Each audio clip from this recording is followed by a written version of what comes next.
Hello students, let's start question number 10 of textbook page number 61 and 62.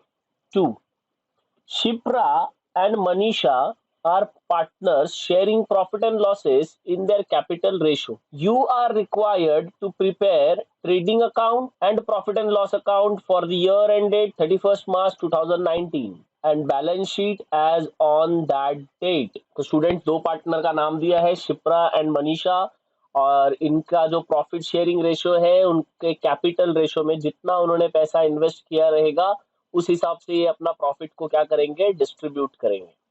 Now you are required to prepare trading account. तो हमें trading account बनाना है, profit and loss account बनाना है और balance sheet बनाना है. Trial balance दिया हुआ है, देखते हैं trial balance as on 31st March 2019. Debit balance, credit balance. Debit balance side check करते हैं कौन से पॉइंट्स किधर जाएंगे. पहला है डेटर्स, जाएगा एसेट्स में. इसके ऊपर एडजस्टमेंट नंबर 6 है. Let's see adjustment number 6. Create provision for doubtful debts at the rate 3% on sundry debtors. तो हमको प्रोविजन बनाना है, दैट मीन्स हमको आरडीडी क्रिएट करना है 3%. सो सन्ड्री डेटर्स पे एडजस्टमेंट नंबर 6 है. जो आरडीडी की पॉइंट बोल रहे हैं तो डेटर्स लिखेंगे एसेट्स में से, लेस करेंगे 3%. आरडीडी सेकेंड इफेक्ट दे देंगे पीएनएल के डेबिट में. परचेजेस जाएगा ट्रेडिंग अकाउंट के डेबिट में सेकेंड लाइन पर. नेक्स्ट पॉइंट है फर्नीचर. फर्नीचर जाता है स्टूडेंट्स एसेट्स में. इस पे एडजस्टमेंट नंबर 3 है. देखते हैं एडजस्टमेंट नंबर 3 क्या बोल रहा है. Depreciation on fixed assets at the rate 5%. Now students इधर क्लियरली बोला है डेप्रीसिएशन फिक्स्ड एसेट्स पे लेना है. यहाँ पे फर्नीचर का नाम नहीं दिया है, लेकिन फर्नीचर हमारा फिक्स्ड एसेट होता है स्टूडेंट. तो फिक्स्ड एसेट्स कैसे पहचानते हैं स्टूडेंट्स. ऐसी कोई चीज जो मोर देन अ ईयर तक चलती होगी तो उसे हम फिक्स्ड एसेट्स कहते हैं. जैसे कि फर्नीचर सालों साल चलेगा, 1 साल 2 साल 4 साल चलता ही रहेगा जब तक उसको हम लोग कुछ कर नहीं देते या मतलब वो बिगाड़ नहीं देते या हम अपने हमारे मस्ती से वो खराब नहीं हो जाता, तो वो चलता ही रहता है. तो इसके लिए वो फिक्स्ड एसेट्स है. तो करंट एसेट्स कौन से होते हैं. ऐसे एसेट जो 1 ईयर के अंदर खत्म हो जाते हैं उसे हम कहते हैं करंट एसेट. जैसे कि डेटर्स. डेटर्स किसी भी दुकानदार के लिए या किसी भी बिजनेस के लिए जो कस्टमर्स होते हैं वो एक लिमिटेड पीरियड के लिए होते हैं, 2 महीना 3 महीने की उधारी देते हैं. एंड जैसे ही उनका वो उधारी वो चुका देते हैं फिर वो डेटर्स खत्म हो जाते हैं. तो डेटर्स एक तरीके का करंट एसेट्स है. और furniture, plant and machinery, building, land and building, ये सब कंप्यूटर, ये सब फिक्स्ड एसेट्स है जो मोर देन अ ईयर के लिए यूज किया जा सकता है. जो विद इन अ ईयर खत्म हो जाता है वो करंट एसेट्स और जो मोर देन अ ईयर चलता है वो फिक्स्ड एसेट्स. तो हमारे इस ट्रायल बैलेंस में ऐसे 3 पॉइंट्स हैं जिसके ऊपर डेप्रिसिएशन लगेगा. जैसे कि एक प्लांट एंड मशीनरी है, एक फर्नीचर है और लास्ट में तुम देखोगे तो बिल्डिंग है. नेक्स्ट पॉइंट है plant and machinery. Plant and machinery भी एसेट्स में जाता है. इस पे एडजस्टमेंट नंबर 3 तो है लेकिन एडजस्टमेंट नंबर 2 भी है. 3 क्यों है, क्योंकि ये प्लांट एंड मशीनरी भी एक तरीके का फिक्स्ड एसेट है. तो फिक्स्ड एसेट्स पे 5% डिप्रिसिएशन तो चार्ज करेंगे, लेकिन इस पे एडजस्टमेंट नंबर 2 भी है. तो वो भी देखते हैं क्या बोल रहा है adjustment number 2. Sales include sale of machinery rupees 2000 which is sold on 1st April 2018. Now students, sales include, तो sales जो वैल्यू है 1,20,000 उसमें मशीनरी बेचा था 2000 का, उसकी वैल्यू ऐड कर दी है. तो ये गलती से इसमें ऐड हो गया है तो हम क्या करेंगे सेल्स में से लेस कर देंगे सेल्स का वैल्यू, सेल ऑफ मशीनरी का value that is sold 2000 rupees का. और हमने क्या बेचा था, मशीनरी बेचा था, तो मशीनरी में से क्या करेंगे 2000 लेस कर देंगे. तो हमने जो 2000 बेचा था उसका सेकेंड इफेक्ट एक बार मशीनरी से लेस हो जाएगा और एक बार सेल्स से लेस हो जाएगा. क्यों लेस हो जाएगा कि सेल्स में गलती से ऐड हो गया है और मशीनरी हमने स्टार्टिंग में ही 2000 की बेच दी थी तो वो 2000 यहाँ से लेस कर देंगे. नेक्स्ट पॉइंट है वेजेस, जाएगा ट्रेडिंग अकाउंट के डेबिट में.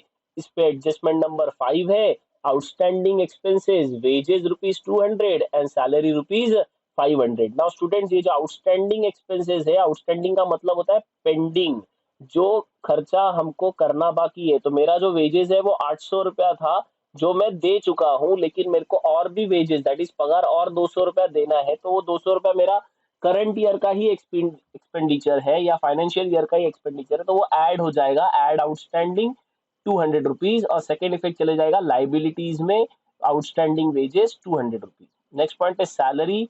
प्रॉफिट एंड लॉस के डेबिट में जाएगा और वही एडजस्टमेंट है फिफ्थ. सैलरी पे भी आउटस्टैंडिंग है तो ऐड कर देंगे सैलरी पे आउटस्टैंडिंग एंड सेकेंड इफेक्ट दे देंगे लाइबिलिटीज में. डिस्काउंट जाएगा प्रॉफिट एंड लॉस के डेबिट में. बिल्स रिसीवेबल जाएगा एसेट्स में, कैरेज आउटवर्ड जाएगा प्रॉफिट एंड लॉस के डेबिट में, ये ट्रांसपोर्टेशन कॉस्ट है। लेकिन सेलिंग के रिलेशन में ये ट्रांसपोर्टेशन का, जब हम गुड्स बेचते हैं उसके लिए हम बोलते हैं कैरेज आउटवर्ड, ठीक है। पोस्टेज जाएगा प्रॉफिट एंड लॉस के डेबिट में, सेल्स रिटर्न सेल्स में से लेस हो जाएगा, सेल्स की वैल्यू। तो हम लोग के ऑलरेडी सेल्स के ऊपर एक एडजस्टमेंट है, एडजस्टमेंट नंबर 2, वो पॉइंट ध्यान में रखना है। कैश इन हैंड एसेट्स में जाएगा, कैश एट बैंक एसेट्स में जाएगा, इंश्योरेंस प्रॉफिट एंड लॉस के डेबिट में जाएगा, ओपनिंग स्टॉक ट्रेडिंग डेबिट के फर्स्ट लाइन पे जाएगा। Now trade expenses student, trade expenses profit and loss के डेबिट में जाएगा। मैंने इसका एक पहले भी एक बार पॉइंट एक्सप्लेन किया है कि अगर ट्रेड एक्सपेंसेस दिया होगा तो ये जरूरी नहीं है कि हर बार ये प्रॉफिट एंड लॉस के डेबिट में जाए। तो ट्रेड एक्सपेंसेस कभी कभी ट्रेडिंग अकाउंट के डेबिट में भी जाता है, लेकिन वो कब जाएगा, अगर हमारे डेबिट बैलेंस में कहीं भी जनरल एक्सपेंसेस दिया हुआ है, मिसलेनियस एक्सपेंसेस दिया हुआ है, या ऑफिस एक्सपेंसेस दिया हुआ है, या सन्ड्री एक्सपेंसेस दिया हुआ है, इसमें से कोई भी एक्सपेंसेस अगर हमारे डेबिट बैलेंस में दिया होगा तो ट्रेड एक्सपेंसेस हम सीधा उठा के लिख देंगे ट्रेडिंग अकाउंट के डेबिट में। लेकिन इस प्रॉब्लम में भी कुछ भी ऐसा इंफॉर्मेशन नहीं था, इसलिए हम लोग trade expenses profit and loss के डेबिट में दिखा रहे हैं। वेयर हाउस रेंट, गोडाउन का भाड़ा, ये ऑफिस वाले भरते हैं, प्रॉफिट एंड लॉस के डेबिट में जाएगा। एडवर्टाइजमेंट भी सेलिंग के रिलेशन में होता है तो प्रॉफिट एंड लॉस के डेबिट में जाएगा। बिल्डिंग एसेट्स में जाएगा और इस पे एडजस्टमेंट नंबर 3 लग जाएगा। क्यों? क्योंकि बिल्डिंग जो है एक तरीके से फिक्स्ड एसेट्स है। तो जब भी हम लोगों ने डेप्रिसिएशन ऑन फिक्स्ड एसेट्स पढ़ा था तो तुम्हारा काम था कि पहले सारे फिक्स्ड एसेट्स ढूंढ लो, उस पर एडजस्टमेंट नंबर 3 लिख लो, क्योंकि बाद में याद नहीं रहेगा कि एडजस्टमेंट नंबर 3 था, ठीक है। नाउ आ जाते हैं क्रेडिट बैलेंस में। सेल्स दिया है, जाएगा ट्रेडिंग अकाउंट के क्रेडिट पे, इस पे एडजस्टमेंट नंबर 2 है, ऑलरेडी हमने देख लिया है। रेंट प्रॉफिट एंड लॉस के क्रेडिट में जाएगा, सन्ड्री क्रेडिटर्स लाइबिलिटी में जाएगा, परचेज रिटर्न परचेज में से लेस हो जाएगा, डिस्काउंट प्रॉफिट एंड लॉस के क्रेडिट में जाएगा, बिल्स पेबल लाइबिलिटी होता है, कैपिटल और करंट अकाउंट दिया है स्टूडेंट्स, तो इसका कैपिटल जो ये अमाउंट है ये लाइबिलिटी में जाएगा और इस पे एडजस्टमेंट नंबर 4 है। मैंने पहले बताया अगर दोनों का इंफॉर्मेशन रहेगा capital account as well as current account, तो कैपिटल अकाउंट सीधा उठा के लिख देते हैं लाइबिलिटी में और करंट अकाउंट लिखेंगे पार्टनर्स करंट अकाउंट के क्रेडिट में बाय बैलेंस ब्रॉट डाउन, ठीक है। क्योंकि दोनों का नाम अभी करंट क्रेडिट साइड में है तो क्रेडिट में ही लिखेंगे। अगर एक का नाम डेबिट में होगा एक का नाम क्रेडिट में होगा तो एक जाएगा डेबिट बैलेंस में और एक जाएगा क्रेडिट में, ठीक है। तो इसके ऊपर एडजस्टमेंट नंबर 4 देख लेते हैं पहले। कैपिटल अकाउंट पे क्या है, each partner is entitled to get commission at 1% of gross profit, तो दोनों पार्टनर को कमीशन भी मिलेगा एंड आगे बोला है इंटरेस्ट ऑन कैपिटल 5%, तो जो कैपिटल उन्होंने इन्वेस्ट किया है उस पर 5% इंटरेस्ट भी मिलेगा। तो ये दोनों भी इफेक्ट कहाँ जाएंगे, पार्टनर्स करंट अकाउंट के क्रेडिट में, और सेकेंड इफेक्ट दिखा देंगे पीएनएल के डेबिट में। ना करंट अकाउंट है तो ये पार्टनर्स करंट अकाउंट के क्रेडिट में जाएगा बाय बैलेंस ब्रॉट डाउन। यहाँ पे हमने ट्रायल बैलेंस देख लिया, एडजस्टमेंट देखते हैं क्या पेंडिंग है।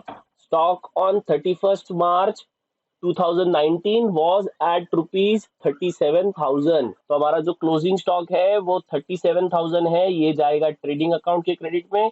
सेकेंड इफेक्ट चले जाएगा एसेट्स के, मतलब बैलेंस शीट के एसेट साइड में।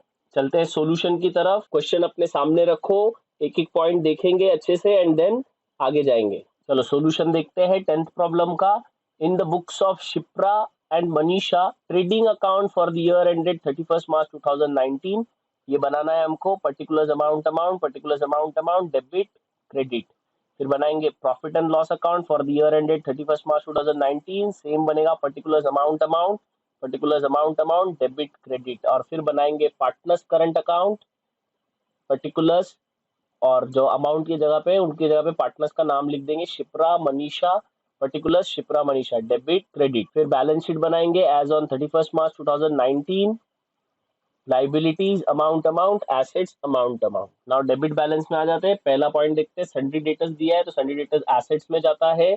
इनर कॉलम में अमाउंट लिखेंगे 28,000 क्योंकि इसके ऊपर एडजस्टमेंट नंबर था 6, तो 6 एडजस्टमेंट नंबर क्या है, create provision for doubtful debts at the rate 3% on sundry debtors, तो सन्ड्री डेटर्स पे 3% आरडीडी निकालोगे तो आ जाएगा 840 रुपीज। 28,000 इंटू 3 डिवाइड बाय 100 करोगे तो आ जाएगा वैल्यू 840, वो माइनस करोगे तो आ जाएगा 27,160। सेकेंड इफेक्ट दिखा दोगे प्रॉफिट एंड लॉस के डेबिट में टू न्यू आरडीडी, क्योंकि हमारे पास ना ओल्ड आरडीडी था, ना ओल्ड बैड डेब्स था और ना ही न्यू बैड डेब्स है, तो सिर्फ एक ही पॉइंट है, तो सीधा प्रॉफिट एंड लॉस के डेबिट में लिख देंगे to new RDD 840। Next point है स्टूडेंट्स परचेज। परचेज जाता है ट्रेडिंग अकाउंट के डेबिट में, सेकेंड लाइन पे इनर कॉलम में लिखेंगे 55,000, क्योंकि ट्रायल बैलेंस के क्रेडिट साइड में परचेज रिटर्न दिया हुआ है तो वो पहले ही माइनस कर देंगे, less purchase return 1000, outer column में चले जाएगा 54,000। उसके बाद स्टूडेंट है फर्नीचर।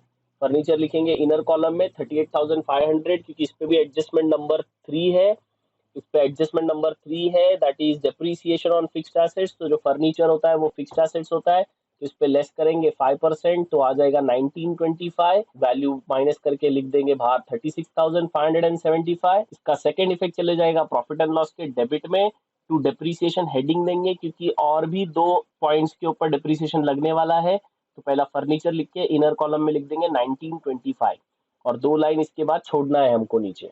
नेक्स्ट पॉइंट है प्लांट एंड मशीनरी, वो जाएगा एसेट्स में, इनर कॉलम में लिखेंगे 60,000, लेस डेप्रीसिएशन करने से पहले हम लोगों को इस पे एक एडजस्टमेंट था, एडजस्टमेंट नंबर 2, वो करना पड़ेगा। डेप्रीसिएशन बाद में लगेगा, पहले हम लोगों को लेस करना पड़ेगा जो सेल वाली वैल्यू थी। तो हमने मशीनरी बेच दी थी 2000 की, वो लेस कर देंगे, फिर जो वैल्यू बचेगी वो 58,000 बचेगी, क्योंकि 2000 की मशीनरी साल के शुरू में ही बेच दी थी, ऐसा इन्फॉर्म किया था हमको एडजस्टमेंट में। और इसका गलती से इफेक्ट दिखा दिया था कहाँ पे, सेल्स के क्रेडिट में। तो सेल्स में जाएंगे 1,20,000, और जो गलती से दिखा दिया था वो लेस कर देंगे 2,000 रुपीज, तो इसका वैल्यू आएगा 1,18,000, वो नीचे ही रहेगा। ठीक है, फिर उसके ऊपर प्लांट एंड मशीनरी सेल करने के बाद 58,000 पे लेस डेप्रीसिएशन निकालेंगे 5%, तो 58,000 का 5% आएगा 2,900, ये माइनस करेंगे तो बाहर आ जाएगा 55,100 रुपीज। इसका सेकेंड इफेक्ट दे देंगे डेप्रीसिएशन के हेडिंग में, मशीनरी इनर कॉलम में लिखेंगे 2,900, क्योंकि बिल्डिंग अभी बाकी है हमारा डेप्रीसिएशन निकालने के लिए। नेक्स्ट पॉइंट है वेजेस। वेजेस जाएगा ट्रेडिंग अकाउंट के डेबिट में, इनर कॉलम में लिखेंगे 800, क्योंकि इस पे एडजस्टमेंट नंबर है 5, आउटस्टैंडिंग एक्सपेंसेस वेजेस ₹200। तो आउटस्टैंडिंग क्या करते हैं, ऐड करते हैं, 200 ऐड करेंगे, सेकेंड इफेक्ट दे देंगे, आउटर कॉलम में लिख देंगे 1,000 रुपीज, सेकेंड इफेक्ट दे देंगे आउटस्टैंडिंग लाइबिलिटीज में वेजेस 200 रुपीज, इनर कॉलम में लिखेंगे क्योंकि एक और एडजस्टमेंट, एक और आउटस्टैंडिंग आएगा। तो उसके बाद है सैलरी, तो यहाँ पे मैंने एक लाइन का स्पेस रखा है, फिर लिखा सैलरी 3,500, ऐड आउटस्टैंडिंग, क्योंकि वही एडजस्टमेंट है इसके ऊपर, एडजस्टमेंट नंबर 5, सैलरी कितना है 500 रुपीज का आउटस्टैंडिंग है, तो 500 ऐड करेंगे तो टोटल आ जाएगा 4,000, और इसका सेकेंड इफेक्ट दिखा देंगे लाइबिलिटीज में, आउटस्टैंडिंग सैलरी 500 रुपीज, आउटर में चले जाएगा 700 रुपीज। उसके बाद था डिस्काउंट, प्रॉफिट एंड लॉस के डेबिट में लिखेंगे टू डिस्काउंट 800, आउटर कॉलम में लिख देंगे। बिल्स रिसीवल जाता है एसेट्स में, इस पे कोई एडजस्टमेंट नहीं था तो आउटर कॉलम में लिख देंगे 14,400। Carriage outward profit and loss के डेबिट में जाता है 1,000। पोस्टेज भी प्रॉफिट एंड लॉस के डेबिट में जाता है, ये भी आउटर कॉलम में जाएगा 500 रुपीज। फिर है सेल्स रिटर्न, तो सेल्स में से लेस हो जाएगा, लेस सेल्स रिटर्न 500 रुपीज, तो इसको माइनस करके लिख दोगे 1,17,500। नेक्स्ट पॉइंट है कैश इन हैंड, लिखोगे एसेट्स में 4,000, आउटर कॉलम कोई एडजस्टमेंट नहीं है। कैश एट बैंक भी हम लिखेंगे एसेट्स में 47,000, आउटर कॉलम। इंश्योरेंस लिखेंगे प्रॉफिट एंड लॉस के डेबिट में, इसका भी वैल्यू 2,000, आउटर कॉलम कोई एडजस्टमेंट नहीं है। ओपनिंग स्टॉक जाएगा ट्रेडिंग अकाउंट के फर्स्ट लाइन पे, to opening stock, outer column में लिख देंगे 17,800। उसके बाद ट्रेड एक्सपेंसेस, ये लिखेंगे प्रॉफिट एंड लॉस के डेबिट में 1,500। फिर है वेयर हाउस रेंटेड, वो भी लिख देंगे हम प्रॉफिट एंड लॉस के डेबिट में 2,500, आउटर कॉलम। एडवर्टाइजमेंट भी लिख देंगे हम प्रॉफिट एंड लॉस के डेबिट में 1,000, आउटर कॉलम। बिल्डिंग लिखेंगे एसेट्स में, इनर कॉलम में लिखेंगे 20,000, क्योंकि एक फिक्स्ड एसेट है, इस पे डेप्रीसिएशन लगेगा 5%, तो लेस डेप्रीसिएशन 5%, तो आएगा 1,000, माइनस करोगे तो आ जाएगा 19,000, और इसका सेकेंड इफेक्ट दे दोगे डेप्रीसिएशन के हेडिंग में। बिल्डिंग 1,000 माइनस करोगे, अब ये तीनों का टोटल कर दोगे तो आ जाएगा 5,825। नाउ स्टूडेंट्स डेबिट साइड हो चुका है, क्रेडिट साइड चेक कर लेते हैं। तो सेल्स ऑलरेडी हम कर चुके हैं, रेंट क्रेडिट में दिया है तो प्रॉफिट एंड लॉस के क्रेडिट में जाएगा, फर्स्ट लाइन छोड़ने के बाद बाय रेंट 1,800। सन्ड्री क्रेडिटर्स जाएगा लाइबिलिटी में 38,500। परचेज रिटर्न परचेज में से लेस होता है, ऑलरेडी हम माइनस कर चुके हैं। डिस्काउंट दिया है, डिस्काउंट क्रेडिट बैलेंस में दिया है तो प्रॉफिट एंड लॉस के क्रेडिट में जाएगा, क्योंकि बेनिफिट है हमारे लिए, हमको डिस्काउंट मिला है 500 रुपीज। बिल्स पेबल जाएगा लाइबिलिटी में, उसके बाद दिया है कैपिटल अकाउंट। तो मैंने पहले ही बताया कि जब प्रॉब्लम में करंट अकाउंट का इंफॉर्मेशन होगा तो हम कैपिटल अकाउंट नहीं बनाते हैं, तो कैपिटल कहाँ लिख देंगे, सीधा बैलेंस शीट में लाइबिलिटी साइड में लिख देंगे partners capital account. Shipra and Manisha दोनों का कैपिटल था 90,000 और 30,000, टोटल हो गया 1,20,000। इस पे एडजस्टमेंट नंबर 4 था, each partner is entitled to get commission at 1% of gross profit and interest on capital 5% per annum. तो हम लोगों को इसके ऊपर इंटरेस्ट देना था, तो 5% का इंटरेस्ट देना है, तो शिप्रा का 90,000 का 5% निकालोगे तो इसका जो भी वैल्यू आएगा हम लिख देंगे शिप्रा में, दैट वैल्यू आता है 4,500 bye interest 90,000 into 5 divide by 100 करोगे तो आ जाएगा 4,500। तो इसको मिलेगा तो पार्टनर्स करंट के क्रेडिट में लिखेंगे, मनीषा के इसमें भी मिलेगा 1,500 5%, तो आ जाएगा 1,500 रुपीज। 30,000 इंटू 5 डिवाइड बाय 100 करोगे तो ये आ जाएगा 1,500। अब ये कंपनी को पे करना है इंटरेस्ट शिप्रा और मनीषा को, तो हम लोग ये एक तरीके से कंपनी का लॉस है या एक्सपेंसेस है, तो इसको दिखा देंगे प्रॉफिट एंड लॉस के डेबिट में टू इंटरेस्ट ऑन कैपिटल 6,000। मैंने दोनों का टोटल करके लिख दिया, 4,500 प्लस 1,500 मिलाकर हो गया 6,000। तुम अलग अलग भी दिखा सकते हो इनर कॉलम में और फिर आउटर कॉलम में पोस्ट कर सकते हो। नेक्स्ट पॉइंट है पार्टनर्स करंट अकाउंट। तो करंट अकाउंट में जाके लिखेंगे सीधा bye balance brought down, Shipra 5,000, Manisha 3,000। यहाँ पे हमारा ट्रायल बैलेंस हो गया खत्म। Let's see the adjustment. Adjustment में क्या बाकी रह गया है, stock on 31 March 2019 was at rupees 37,000। तो ये जो स्टॉक दिया है ये हमारा क्लोजिंग स्टॉक है, तो एक जाएगा ट्रेडिंग के क्रेडिट में बाय क्लोजिंग स्टॉक 37,000।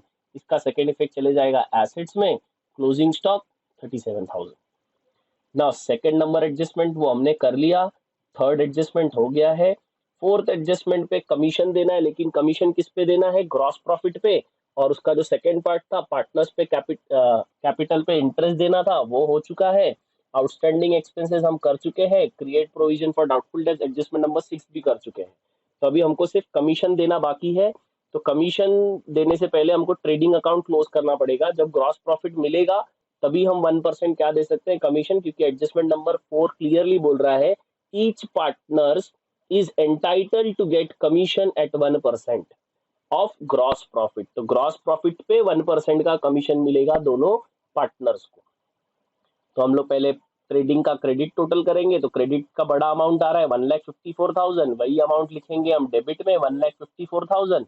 उसमें से डेबिट के ऊपर के अमाउंट माइनस कर देंगे तो आ जाएगा 81,700। इसी को बोलेंगे to gross profit carried down. Now students इसी 81,700 में से हम 1% दोनों को दे देंगे, तो 81,700 का 1% 817 ही आता है। तो दोनों को दे देंगे बाय कमीशन, शिप्रा को भी 817 रुपया दैट इज 817 क्रेडिट, और मनीषा को भी दे देंगे 817। तो ये कंपनी ने इनको पे किया, तो कंपनी का एक तरीके से एक्सपेंडिचर बढ़ा, तो इसका सेकेंड इफेक्ट चले जाएगा प्रॉफिट एंड लॉस के डेबिट में टू कमीशन, टोटल करके लिख देंगे 1634। तुम्हारे पास स्पेस ज्यादा होगा तो तुम लिख सकते हो कमीशन एंड दोनों का नाम लिख के फिर आउटर कॉलम में प्लस करके आउटर कॉलम में पेश कर सकते हो। अभी हमारा सारा एडजस्टमेंट हो गया खत्म। अभी हम लोग ये जो ग्रॉस प्रॉफिट डेबिट में निकला था इसका सेकंड इफेक्ट दे देंगे प्रॉफिट एंड लॉस के क्रेडिट में by gross profit brought down 81,700, और इसका टोटल करेंगे तो क्रेडिट का टोटल बड़ा आएगा 84,000, वही टोटल यहाँ भी लिख देंगे और उसमें से ये डेबिट के अमाउंट माइनस कर देंगे तो आ जाएगा 56,401। ये हमारा नेट प्रॉफिट है। ये दोनों पार्ट कर देंगे to net profit to capital Shipra Manisha 42,301। इसको हमने किसके इस रेशो में डिस्ट्रीब्यूट किया स्टूडेंट्स, ये हमने उनके कैपिटल रेशो में किया। कैपिटल रेशो क्या था 90,000 और 30,000, तो पीछे के 4 0 कम हो जाएंगे, 3 1 3 3 तो 3:1 रेशो आता है, या 9:3 ले लो कोई प्रॉब्लम नहीं है। 3:1 कैसे आया, 3 में 3 के टेबल में 3 जाता है, 3 के टेबल में 9 भी जाता है, तो 3 1 3 3 तो रेशो आता है 3:1। तो जब भी तुम लोग 56,401 मल्टीप्लाइड बाय 3 डिवाइड बाय 4 करोगे तो तुम लोग को मिल जाएगा 42,301।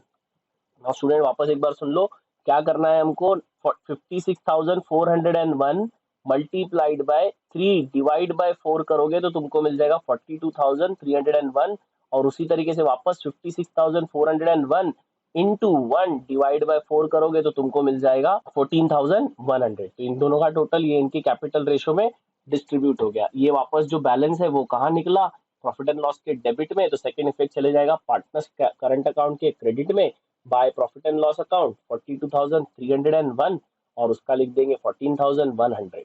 अब दोनों का टोटल करेंगे, मनीषा का निकलेगा 19,417 और शिप्रा का निकलेगा 52,618। दोनों का टोटल सेम लिख देंगे डेबिट और क्रेडिट में। तो मनीषा और शिप्रा के माइनस करने के लिए कुछ है नहीं, इनका कुछ पर्सनल एक्सपेंडिचर था नहीं, तो पूरा का पूरा बैलेंस है, कंपनी जो इनको पे करेगी इसी को बोलेंगे टू बैलेंस ब्रॉट डाउन। और इसका सेकेंड इफेक्ट चले जाएगा लाइबिलिटीज में, पार्टनर्स करंट अकाउंट शिप्रा और मनीषा 52,618 और इसका लिखेंगे 19,417। टोटल करोगे तो आ जाएगा 72,035। फिर इसका टोटल कर दोगे तो आ जाएगा 2,40,235 और एसेट्स का भी टोटल करोगे तो आ जाएगा 2,40,235। ना यहाँ पे हमारा सम क्या हो जाता है, tally. Thank you for watching the video.